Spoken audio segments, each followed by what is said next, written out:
The afternoon sun beat down on Officer Sarah Chen as she drove her police cruiser slowly through West Side Park. It was Thursday, almost the end of her shift, and she was looking forward to going home. The park was busy with people enjoying the warm weather, families having picnics, joggers on the paths, and teenagers hanging out after school. Sarah was 32 years old and had been a police officer for 10 years. She loved her job most days, even though it could be hard. She had seen many things in her time on the force, some good, some bad. Today seemed like an ordinary day as she completed her regular patrol through the park. As she neared the basketball courts, Sarah noticed something that made her slow down. A group of 6 teenagers, most of them looking to be of Middle Eastern descent, were backing away from a tall white man. The man was shouting and waving his arms. Even from inside her car, Sarah could see his face was red with anger. "This isn't your park," the man yelled, his voice carrying across the open space. "Why don't you go back where you came from?" The teenagers looked scared. They were between 15 and 17 years old, dressed in normal school clothes, jeans, t-shirts, and sneakers. One boy held a basketball under his arm. A girl with a blue headscarf was pulling out her phone, her hands shaking as she started to record what was happening. Sarah pulled her cruiser to the side of the path and watched for a moment. She had seen situations like this before. Some ended peacefully when people calmed down. Others got worse if no one stepped in. The man was big, at least 6'2" and heavyset, wearing work boots and a flannel shirt despite the heat. He kept stepping closer to the teens, who kept backing up until they were against the chain-link fence surrounding the courts. "Go find your own place to play," the man continued, pointing his finger at them. "I'm sick of seeing you people everywhere I go." A couple walking nearby quickly changed direction, not wanting to get involved. 2 older men on a bench watched but did nothing. Sarah knew it was time for her to act. She radioed her position to dispatch. "This is Officer Chen. I'm at West Side Park near the basketball courts. There's a disturbance involving an adult male verbally harassing some teenagers. I'm going to check it out." "Copy that, Officer Chen," came the reply. "Do you need backup?" Sarah looked again at the scene. The man wasn't being physical yet, just loud and threatening. "Negative at this time. I'll advise if the situation changes." Sarah checked her uniform, making sure her badge was visible, her body camera was on, and her equipment was secure. Then she stepped out of her car and into the hot afternoon air. She took a deep breath and stood tall, even though the man outweighed her by at least 80 pounds. The teenagers noticed her first. Relief showed on their faces as they saw her approaching. The girl with the phone turned slightly, now recording both the angry man and the approaching officer. The man was so focused on yelling that he didn't see Sarah until she was about 20 feet away. When he finally noticed her, his eyes narrowed, but he didn't stop his tirade. "These kids don't respect anything," he called out to her, as if expecting her to agree. "They think they can just take over wherever they want." Sarah walked with confident steps, her face professional and calm. Inside, she was alert and ready for anything. Years of training had taught her to read people quickly, and this man's body language told her he wasn't going to back down easily. She placed her hand casually near her radio as she got closer. The teenagers watched her with hope in their eyes. The man stood his ground, his stance wide and challenging. Sarah knew the next few minutes would decide how this situation would end, peacefully or with someone in handcuffs. Officer Sarah Chen stopped about 10 feet away from the angry man. She stood with her feet shoulder-width apart, her posture strong but not threatening. The sun glinted off her badge as she took a deep breath. "Good afternoon, sir," she said in a clear, firm voice. "I'm Officer Chen with the Metro Police Department. What seems to be the problem here?" The man turned to face her fully. Up close, Sarah could see he was in his late 30s with a scraggly beard and bloodshot eyes. He smelled faintly of beer. "Finally, someone's here to do something about these kids," the man said, pointing at the teenagers. "They're taking over the courts. They don't belong here." Sarah glanced at the teenagers. They were huddled together, looking nervous but relieved that she was there. The girl with the phone was still recording everything. "What's your name, sir?" Sarah asked, keeping her tone professional. "Michael Tanner," he said. "I live 3 blocks from here on Maple Street. Been here 20 years, and now I can't even use the park without running into these people." Sarah nodded slowly. Mr. Tanner, I noticed you were speaking quite loudly to these young people. Can you tell me exactly what happened before I arrived? Tanner crossed his arms. I came to shoot some hoops, and they were all over the court. Wouldn't make room. When I told them to share, they disrespected me. One of the teenage boys spoke up. That's not true. We're just playing. He came and told us to get out because we don't belong here. He called us. Shut up, Tanner shouted, taking a step toward the boy. Nobody asked you. Sir, Sarah said firmly, stepping between Tanner and the teenagers. I need you to lower your voice and step back. I'm going to hear from both sides. Sarah turned to the teenagers. What are your names? The boy who had spoken stepped forward slightly. I'm Jamal. These are my friends Samir, Ryan, Layla, and Zara. He pointed to each person as he named them. We come here to play basketball after school. We were just playing when this man came and started yelling at us. Layla, the girl with the phone, nodded. I recorded most of it. He told us to go back to our country, but we were all born here except Samir. He moved here when he was 3. Sarah noticed more people gathering around them. Some were watching from a distance, while others had phones out, recording the scene. She knew she needed to handle this carefully. Mr. Tanner, Sarah said, turning back to him. Public parks are for everyone to enjoy. These young people have as much right to be here as you do. Tanner's face turned redder. So you're taking their side? Of course you are. Look at you. You're probably not even from here either. Sarah felt a flash of anger, but kept her face calm. She had heard comments like this before in her 10 years on the force. Born in Chicago to Chinese-American parents, she was used to people assuming she was a foreigner. Sir, I'm going to ask you to watch your language, she said evenly. I'm here to make sure everyone is safe and following the rules. A small crowd had formed now, with parents pulling children away from the scene. 2 men about Tanner's age stood nearby, watching with interest. Sarah wasn't sure if they were friends of his or just curious onlookers. These courts are first come, first served, Sarah continued. From what I can see, these young people were already playing when you arrived. There's another court on the east side of the park that might be free. This is ridiculous, Tanner said, his voice getting louder again. My taxes pay your salary, and you're here defending them instead of helping real Americans like me. Sarah noticed his hands clenching into fists. She supplely adjusted her stance, ready to react if needed. The teenagers had backed up even further, pressing against the fence. Jamal had put his arm protectively around Zara, the youngest of the group. Mr. Tanner, Sarah said, her voice firmer now. I need you to calm down and step back. Your behavior is disturbing the peace. Tanner took a step closer to Sarah instead, looking down at her with anger in his eyes. Or what? He asked. What are you going to do about it? Officer Sarah Chen stood her ground as Michael Tanner loomed over her. She was used to people trying to intimidate her because of her size. At 5'6", she was shorter than most of the men she dealt with on duty. But 10 years on the force had taught her that physical size wasn't everything. Mr. Tanner, she said calmly, I'm going to ask you one more time to step back and lower your voice. We can discuss this like adults. Like adults? Tanner laughed, the sound harsh and mocking. You're treating these kids better than me. What kind of policing is that? He waved his hand at her dismissively. This is why they shouldn't let women be cops. You're too soft. Sarah noticed one of the men who had been watching step closer. He wore a baseball cap and had a similar build to Tanner. She kept her peripheral vision on him while focusing on Tanner. Sir, your problem isn't with these teenagers. It's with the rules of the park, Sarah said.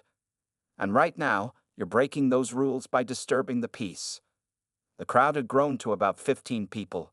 Most kept their distance, but a few had moved closer, phones out, recording everything. Sarah knew this could end up online within minutes. She needed to handle it by the book. These foreign kids break the rules all the time, and nobody does anything. Tanner shouted, spraying spittle as he spoke.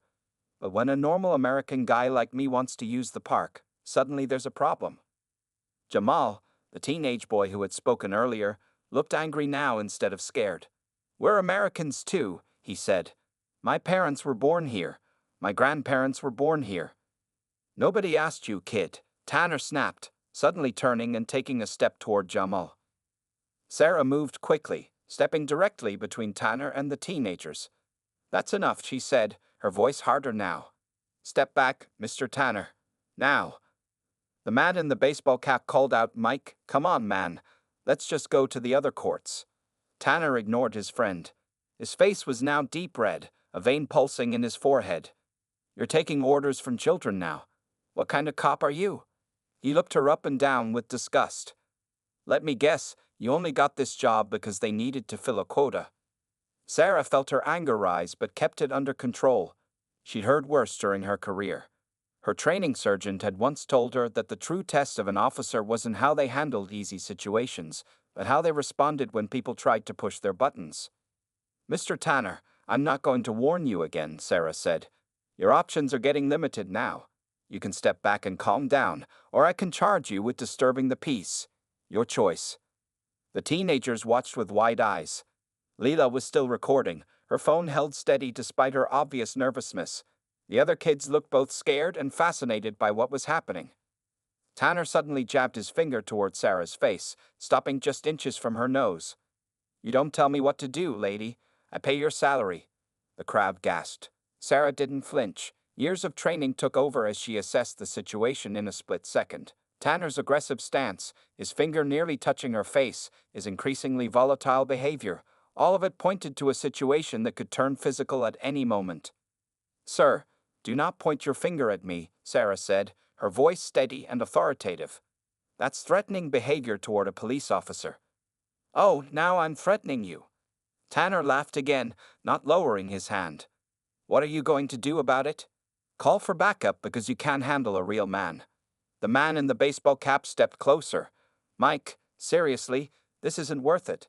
Let's go." But Tanner was too far gone, too angry to listen to reason. He took another step toward Sarah, his chest almost touching her shoulder, his fingers still pointed at her face. "What are you going to do?" he repeated, his voice dropping to a dangerous growl. "Arrest me for standing in my own neighborhood park?" Sarah's hand moved to her radio as she maintained eye contact with Tanner. She knew what she had to do next. Sarah's fingers touched her radio, but she didn't press the call button yet. She had handled worse situations on her own, and something told her she could still resolve this without backup.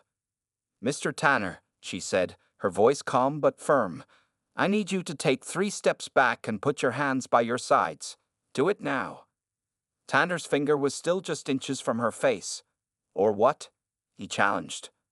In one smooth motion, Sarah shifted her weight, moving to the side of his pointed finger while gently but firmly taking hold of his wrist.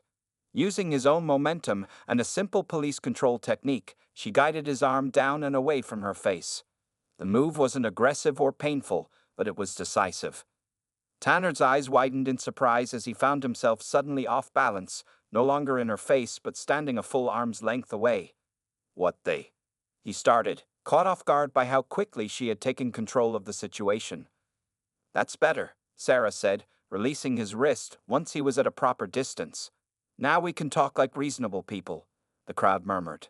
Someone whistled in approval. The teenagers looked at Sarah with new respect in their eyes. Tanner rubbed his wrist, though Sarah knew she hadn't hurt him. "You can't touch me like that," he said, but some of the fire had gone out of his voice. "I know my rights." "And I know mine as a police officer," Sarah replied. "You were invading my personal space and displaying threatening behavior. I used minimal force to create a safe distance between us." Sarah noticed that several more people had gathered around them. At least 10 phones were recording now. An older woman pushing a stroller hurried past, giving them a wide berth. In the distance, Sarah could hear children laughing at the playground, oblivious to the tense scene by the basketball courts. Tanner's friend in the baseball cap stepped forward again. "Mike, this is stupid, man. Let's just go." "Listen to your friend, Mr. Tanner," Sarah suggested. "This doesn't have to go any further." Tanner looked around, seeming to notice the crowd for the first time. His eyes lingered on the many phones pointed in his direction. "You're making a scene over nothing," he muttered, but he took another step back. "I didn't start this scene," Sarah reminded him. "You did, when you decided to harass these teenagers for using a public park." Jamal, standing with his friends behind Sarah, spoke up again. "We come here every Thursday after school. We've never caused any trouble. An older man in the crowd nodded. Those kids are always respectful. I walk my dog here daily. Sarah kept her eyes on Tanner as she spoke. Mr. Tanner, here's what's going to happen now. You have two choices. You can leave the park peacefully, or I can detain you for disturbing the peace and harassment. Tanner's face tightened with anger again. So that's it? They get to stay and I have to leave? How is that fair? They were here first, playing basketball peacefully, Sarah explained patiently. You approached them and started a confrontation. Those are the facts. Tanner's hands clenched into fists again, and Sarah prepared herself for his next move. But instead of stepping forward, he looked at all the phone cameras again and then at his friend, who was shaking his head. This is exactly what's wrong with this country, Tanner said bitterly. Nobody stands up for real Americans anymore. I'm standing up for all Americans, Sarah replied, including American teenagers who have the right to use a public park without being harassed. The teenagers exchanged glances, small smiles forming on their faces. Layla, still recording with her phone, gave a tiny nod of approval. Tanner took a deep breath, his chest expanding as if he was about to explode with more angry words. Sarah's hand moved subtly toward her belt, ready for whatever came next. So what's it going to be, Mr. Tanner? She asked. Walk away, or face charges? The choice is yours. The silence stretched as Tanner stared at Officer Chen. The park seemed to hold its breath. Even the birds had stopped chirping, as if waiting to see what would happen next. The crowd had grown to over 30 people now. They formed a loose circle around the basketball court, many with phones raised. Sarah was aware of every face, every movement in that crowd.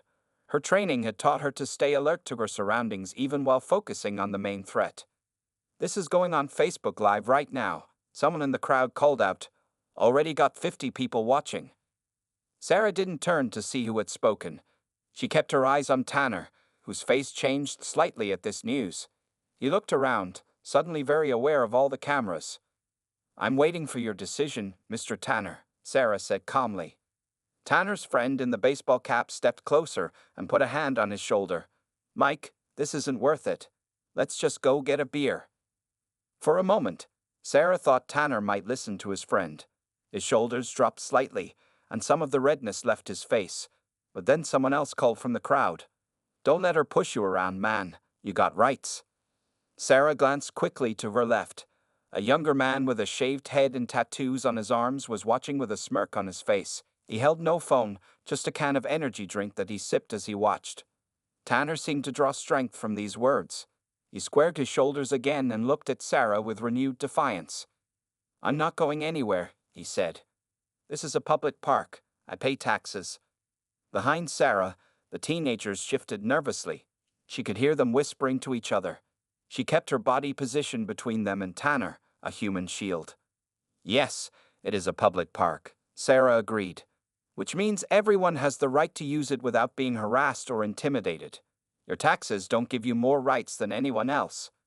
More people joined the crowd, a woman in jogging clothes, an older couple with a small dog, 3 teenage girls who immediately started whispering when they saw what was happening, a man in a business suit who looked like he had just gotten off work. Sarah noticed a park maintenance worker in a green uniform watching from near the trash cans. He spoke quietly into a radio of his own. Good, Sarah thought. More eyes on the situation meant more witnesses if things went bad. Those kids were here first, called a woman from the crowd. I saw them playing before this man showed up. Mind your own business. Tanner snapped at her. Sir, don't speak to the public that way, Sarah said sharply. You're only making this situation worse for yourself. Tanner's friend tugged at his arm again. Come on, Mike, this is stupid. But Tanner shook him off. No, I'm tired of being pushed around in my own neighborhood. These kids need to learn some respect. Respect is earned, Sarah replied, not demanded. And right now, your behavior isn't earning you any respect. The crowd murmured in agreement. Sarah could feel the mood shifting. Most people were clearly on the side of the teenagers now. Tanner was becoming isolated, with only his reluctant friend and the tattooed man seeming to support him. Jamal, the teenage boy who had spoken earlier, took a small step forward, though he stayed behind Sarah. Sir, we didn't mean any disrespect, he said to Tanner. We just wanted to play basketball. Layla lowered her phone slightly and nodded. We come here all the time. We've never had problems before. Tanner looked at the teenagers, then at the crowd, then back at Officer Chen. His eyes narrowed as he seemed to realize he was losing this battle, not just with the police officer, but in the court of public opinion forming around him. Time to make your choice, Mr. Tanner, Sarah said firmly. Leave peacefully, or I'll have to take further action. What's it going to be? Tanner looked around at the crowd, his eyes darting from face to face. The tattooed man who had supported him earlier now looked uncomfortable with all the attention. Tanner's friend in the baseball cap had taken a step back, as if not wanting to be associated with him anymore. Fine, Tanner finally said, his voice tight with anger. I'll go, but this isn't right. Sarah nodded but didn't relax her stance. That's a good decision, Mr. Tanner. I'll walk with you to the park exit. I don't need a police escort, Tanner snapped. It's not negotiable, Sarah replied calmly. She turned slightly to address the teenagers while keeping Tanner in her peripheral vision. You all stay here until we've left the area, okay? The teenagers nodded. Jamal gave her a small smile of thanks. Sarah spoke into her radio. This is Officer Chen at Westside Park. Situation under control. Subject is leaving the premises peacefully. Copy that, Officer Chen, came the reply from dispatch. Do you need backup to meet you? Negative, dispatch. I'll update if the situation changes. Tanner scowled at this exchange but said nothing. His earlier bravado seemed to be fading as the reality of the situation sank in. The crowd parted to make a path as Sarah gestured for Tanner to start walking toward the park entrance. As they began moving, Sarah maintained a professional distance, close enough to respond if needed, but not so close as to crowd him. Tanner's friend followed a few steps behind. This is police harassment, Tanner muttered as they walked. I didn't do anything wrong. Harassing children because of their race is wrong, Mr. Tanner, Sarah said quietly. And it's against the law. I never said anything about their race, Tanner protested, though his face flushed. Telling American citizens to go back where they came from speaks for itself, Sarah replied. They walked in silence for a moment. Some members of the crowd followed at a distance, still recording. Others stayed behind with the teenagers, probably asking them questions about what had happened. When they reached the park entrance, Sarah stopped. Mr. Tanner, I want to be very clear about something. Those teenagers have every right to use this park. If you come back and harass them again, I won't be so lenient. Tanner glared at her. You think you've won something here? This is why people don't trust the police anymore. You're supposed to protect Americans. I am protecting Americans, Sarah said firmly. All Americans. Those teenagers are as American as you are. Tanner's friend tugged at his arm. Come on, Mike. Let's just go. Tanner looked like he wanted to say more, but the fight had gone out of him. With a final angry glance at Sarah, he turned and stomped away. His friend gave Sarah an apologetic look before hurrying after him. Sarah watched them go, making sure they actually left the park grounds. She noticed a police cruiser driving slowly past the entrance, backup that had arrived quietly, just in case. The officer inside gave her a small nod, which she returned with a slight smile. Once Tanner and his friend were out of sight, Sarah took a deep breath. The adrenaline that had been keeping her alert and focused began to fade, leaving her feeling slightly tired. But her job wasn't done yet. She turned and walked back toward the basketball courts. Most of the crowd had dispersed now that the excitement was over. A few people nodded respectfully as she passed. One older man stopped her to say, "Nice job, officer," before continuing on his way. When she reached the courts, the teenagers were sitting on a bench, talking quietly among themselves. They looked up as she approached, their faces a mix of relief and lingering tension. "Are you all okay?" Sarah asked, her voice gentler now. "He didn't hurt any of you before I got here, did he?" "We're fine," Jamal said. "Just a little shaken up? Thanks for helping us, officer." Sarah nodded. "That's my job, but I'd like to take your statements about what happened, if you're willing." The teenagers nodded eagerly when Sarah asked about taking their statements. They moved to a nearby picnic table where they could sit and talk more comfortably. Sarah took out her notebook and pen. "First, let me get all your names and contact information," she said. "Then I want each of you to tell me exactly what happened, starting from when you arrived at the park today." One by one, the teenagers shared their information. Jamal Ali, 17. Leila Karimi, 16. Samir Hassan, 17. Ryan Nasser, 16. Zara Farid, 15. Sarah wrote everything down carefully. "We come here every Thursday after school," Jamal explained. "We've been doing it for months. Nobody ever had a problem before." Leila held up her phone. "I recorded most of what happened. Would you like to see it?" Sarah nodded. "That would be very helpful. Would you be willing to share that video with me as evidence?" "Of course," Leila said. She worked on her phone for a moment, then looked up. "I can email it to you." Sarah gave her the department email address. While Leila sent the video, Sarah asked the others to describe what had happened before she arrived. "We were just playing basketball," Samir said. "That man, Mr. Tanner, came up and started saying the courts were for real Americans. He said we should go back where we came from." "But we're all from here," Zara added quietly. She was the youngest and seemed the most shaken. "I was born at Memorial Hospital downtown." Sarah nodded sympathetically. "You have every right to be here. What he did was wrong." As they talked, Sarah noticed a few people still watching from a distance. One woman was on her phone, talking excitedly while pointing toward their table. Sarah recognized the signs. News of the incident was already spreading. After taking detailed statements from each teenager, Sarah explained their options. "You can file a formal complaint about Mr. Tanner's behavior," she said. "I'll give you the form and information on how to do that. It's your choice whether to pursue this further." Jamal looked at his friends, who nodded. "We want to file a complaint. People shouldn't get away with this kind of thing." Sarah gave them the forms and explained what would happen next. "The department will investigate. They'll probably want to interview each of you again." As they filled out the paperwork, Sarah's phone buzzed with a text message from her sergeant.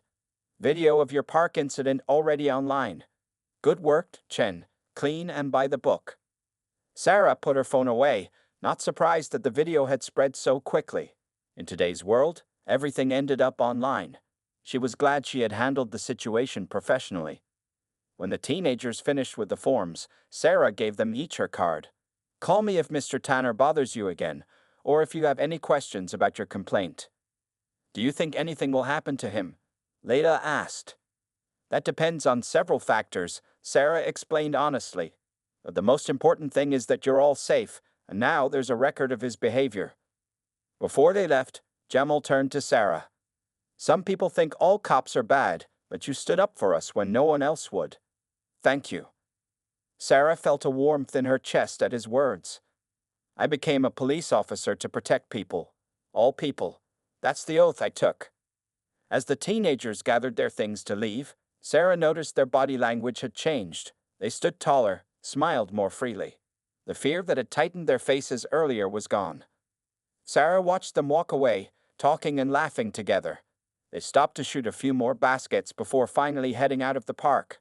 They belonged here, and today they had been reminded of that fact. Sarah returned to her patrol car and sat for a moment before starting the engine. She'd had 3 hours left in her shift, and somewhere across town, there would be other situations needing her attention. But for now, she allowed herself a small smile of satisfaction. Today, she had made a difference. 3 days after the park incident, Sarah sat at her desk at the police station, finishing some paperwork. Her phone had been buzzing all morning with messages from fellow officers. The video of her confrontation with Michael Tanner had gone viral. "Officer Chen," a voice called. She looked up to see Captain Rogers standing in his office doorway. "Got a minute?" Sarah nodded and followed him into his office. Captain Rogers was a tall man with gray hair and 25 years on the force. His face was serious as he closed the door. "Sit down, Chen," he said, gesturing to a chair. Sarah sat, her back straight, hands folded in her lap. She wondered if she was in trouble. Even though she had followed procedure, viral videos sometimes caused problems for the department. "That park incident," Captain Rogers began. "The video's been viewed over 2 million times." "Yes, sir," Sarah replied. "I'm sorry if it's caused problems." To her surprise, Captain Rogers smiled. "Problems? Chen, we've received hundreds of messages praising your handling of the situation. The mayor called this morning to commend the department. Sarah blinked in surprise. Oh, that's good to hear, sir. You showed exceptional restraint and professionalism, he continued. It's exactly the kind of policing we want to see. The community leaders are organizing a town hall meeting about racism and community relations. They'd asked if you would attend. Me? Sarah asked. What would I need to do? Just share your perspective on what happened and answer some questions. Captain Rogers explained. You don't have to if you're not comfortable with it. Sarah thought for a moment. If it would help the department and the community, I'll do it. Captain Rogers nodded. Good. One more thing. The teenagers from the park, their parents called. They're very grateful for how you protected their kids. Sarah felt a warm feeling in her chest. This was why she had become a police officer, to make a positive difference in people's lives. After leaving the captain's office, Sarah checked her personal email during her break. Among the many messages was one from Leela, a teenager who had recorded the video. Sarah opened it immediately. Officer Chen, the message began. I wanted to thank you again for helping us at the park. My video has been shared thousands of times. So many people have written nice comments about you and how you handled the situation. Some people shared stories about times when they were bullied because of their race or religion, and no one stood up for them. You become a role model for a lot of people, including me. I'm thinking about becoming a police officer when I'm older. P.S. We went back to the basketball courts yesterday, and everything was fine. No sign of Mr. Tanner. Sarah smiled as she read the message. She typed a quick reply thanking Layla and encouraging her interest in law enforcement. As her break ended and she prepared to go back on patrol, Sarah's phone buzzed with a news alert. She looked down to see a headline. Local officers handling a park confrontation sparks community conversation on racism. Sarah put her phone away and headed out to her patrol car. Today would be different. People would recognize her from the video. Some might want to talk to her about it. Others might treat her differently. But the job remained the same, to protect and serve everyone in the community, regardless of who they were or where they came from. That was the oath she had taken, and today she felt more committed to it than ever. As she drove through the streets of her city, Sarah spotted a group of kids playing basketball in a neighborhood court. They waved as her patrol car passed by. Sarah smiled and waved back, feeling a sense of pride in her uniform and her badge. One viral video wouldn't change the world, but maybe, just maybe, it would change a few minds, and sometimes that was enough to make a difference.